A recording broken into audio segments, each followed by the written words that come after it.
Assalamualaikum warahmatullahi wabarakatuh. Alhamdulillahirabbil alamin wassalatu wassalamu ala asyrafil anbiya'i wal mursalin wa ala alihi wa ashabihi wa tabi'in wa man tabi'ahum bi ihsanin ila yaumiddin. Amma ba'd. Qala Allah ta'ala fi kitabihil aziz, a'udzu billahi minasyaitonir rajim. Bismillahirrahmanirrahim. Udhina lil ladzina yuqataluna bi annahum zulimu wa innallaha 'ala nasrihim laqadir. Allah Subhanahu wa taala dalam ayat ini mengizinkan kita bahwa tatkala kita diperangi, maka Allah mengizinkan kita untuk memerangi balik, sehingga orang yang zalim itu boleh membalas terhadap orang yang menzaliminya. Maka tatkala kita membalas balik demi niat menegakkan Islam, tatkala kita diperangi kemudian dengan niat untuk menghidupkan Islam, maka Allah sangat mudah, Allah sangat berkuasa untuk menolong kita. Kita tahu bahwa peperangan yang ada atau perang itu sudah memang terjadi dari zaman ke zaman. Dulu atau bahkan sampai sekarang pun masih ada, bahwa mereka memerangi kita menggunakan senjata tajam, apalah, rudal, bom, atau pokoknya menggunakan senjata, membunuh kita satu persatu.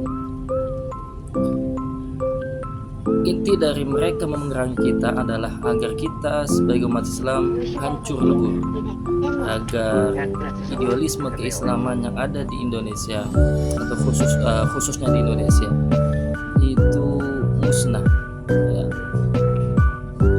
Sehingga mereka rela mengorbankan seluruh jiwa raganya, mereka menghabiskan uangnya untuk membeli senjata-senjata tajam dan sebagainya untuk memerangi kita.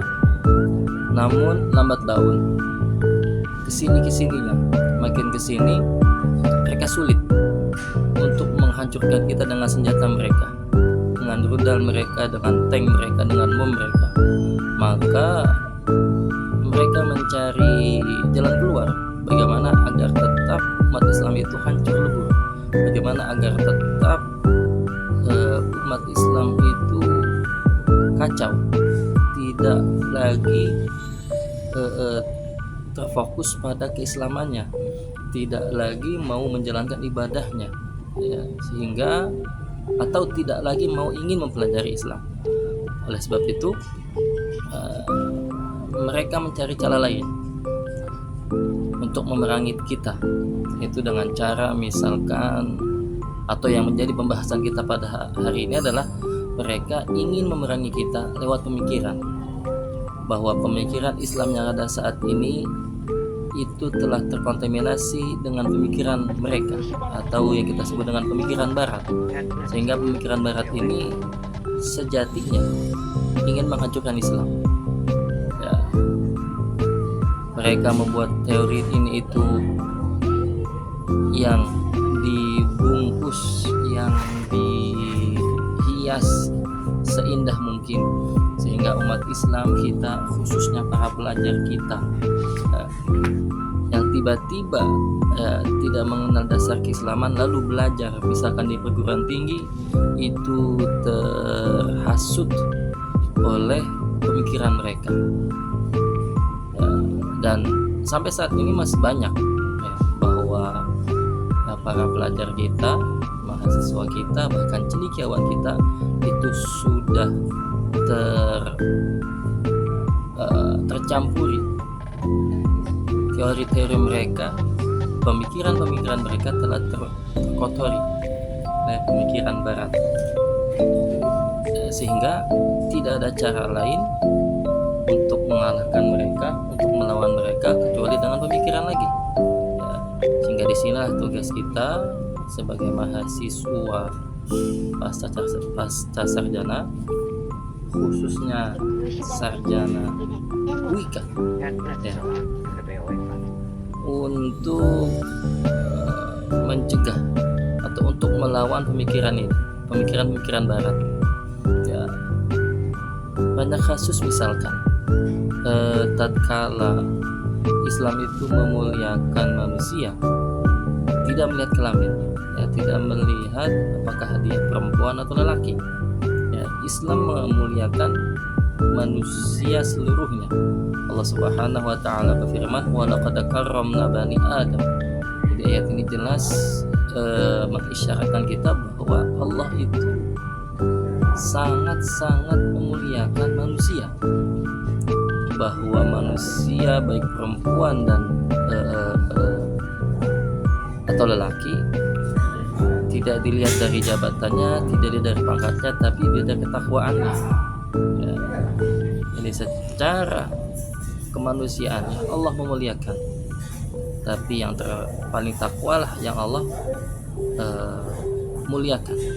Nah, kita tidak membahas tentang ketakwaan seseorang. Yang kita ingin bahas adalah bahwa mereka, yaitu Barat, membawa pemikiran bahwa berdasarkan ayat ini mereka menyampaikan bahwa yang namanya manusia, baik laki-laki maupun perempuan, itu sama semuanya, ya, dalam hal apapun sama. Mereka berdalil bahwa Allah sendiri saja yang memuliakan manusia secara menyeluruh, baik laki-laki maupun perempuan, sehingga dari sini diambil kesimpulan oleh mereka Islam itu tidak membedakan satu sama lain, baik perempuan dan laki. Tidak ada contoh kecil misalkan warisan. Ya, dari ayat ini mereka mencetuskan hukum bahwa laki-laki dan perempuan hukum dalam mengambil atau mendapatkan warisan sama saja, tidak ada perbedaan. Nah, sebab Allah memuliakan kita, yang namanya memuliakan tidak ada pilih kasih. Nah, ini dasar dalil mereka. Atau misalkan yang namanya perempuan boleh mengimami jamaah laki-laki, ini tadi dalilnya. Nah, umat Islam kita pada saat ini, khususnya para pelajar, para cendekiawan, itu terhasut, tergoda oleh pikiran ini, oleh pemikiran seperti ini. Ya, banyak teman-teman kita di luar sana kan sudah berstatus sebagai mahasiswa S3 misalkan, atau bahkan siapapun dia yang mengaku terpelajar, itu tergoda, terhasut, sehingga sebenarnya mereka mempelajari Islam itu ingin menjatuhkan Islam. Jadi yang mereka pelajari pelajaran-pelajaran atau materi-materi yang sejatinya merusak atau menghancurkan Islam. Kenapa? Sebab kita tidak terdasari oleh hukum Islam. Kita tidak mendasar, menyeluruh, mendalami isi keislaman kita, sehingga kita terpesona oleh pemikiran Barat, ya, tentang Islam, yang padahal mereka hanya mengapung, sedangkan kita harus menyelam. Ya, para ulama kita telah mengajarkan dasar-dasar keislaman di pondok-pondok pesantren, bahwa seluruh bidang keilmuan keislaman di sana diajarkan. Tapi mengapa banyak para pelajar kita, bahkan mohon maaf, yang dari pesantren pun kadang ketika kuliah di luar sana, ketika melanjutkan studinya di kampus, itu goyah dengan cara mengikuti pemikiran Barat yang ada pada saat ini khususnya, kemudian meninggalkan materi-materi atau pemikiran teori keilmuan yang mereka pelajari di pesantren dulu. Nah, maka yang ingin saya tekankan sekarang ialah kita harus